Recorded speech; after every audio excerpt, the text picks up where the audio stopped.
அனைவருக்கும் இனிய விநாயகர் சதுர்த்தி நல்வாழ்த்துக்கள்.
கொழுக்கட்டைக்கு எள்ளு முதல்ல வறுத்துக்கலாம்.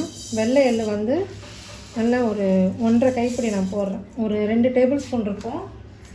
நல்லா கொஞ்சம் வெடிக்கிற மாதிரி வறுத்துக்கலாம்.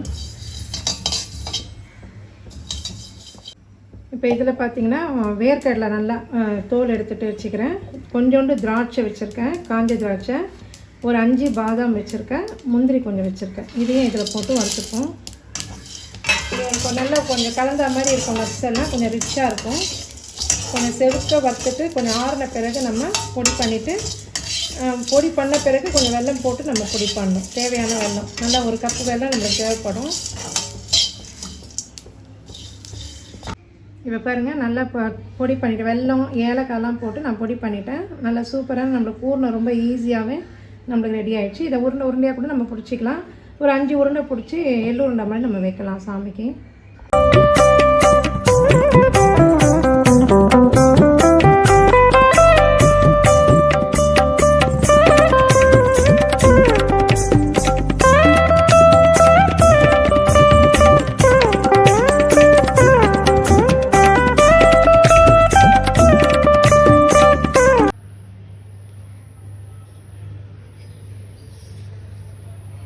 மேல் மாவுக்கு மட்டும் கொஞ்சம் உப்பு போட்டிருக்கேன். கொழுக்கட்டை மாவுக்கு கொஞ்சமாக வந்து நெய் சேர்த்துக்கலாம். எப்போவுமே எண்ணெய் சுற்றி நெய் சேர்த்துக்கணும், வாசனையாகவும் இருக்கும். கொஞ்சம் நல்லெண்ணெய் சேர்த்துக்கலாம்.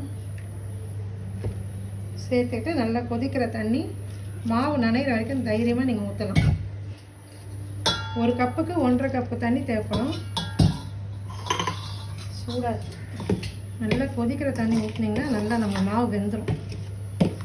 இப்போ நம்மளுக்கு இன்னும் கூட தண்ணி தேவைப்படுது.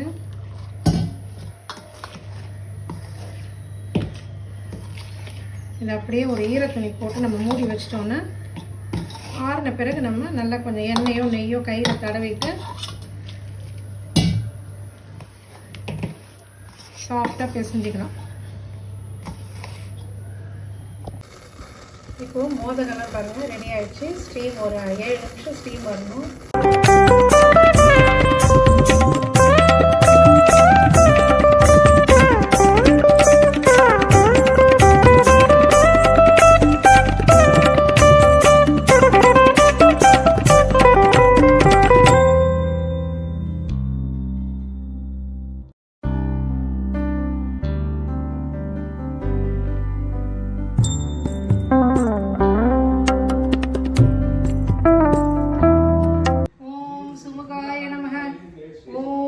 ஏகதந்தாய நமः. ஓம் கபிலாய நமः. ஓம் கஜகர்ணாய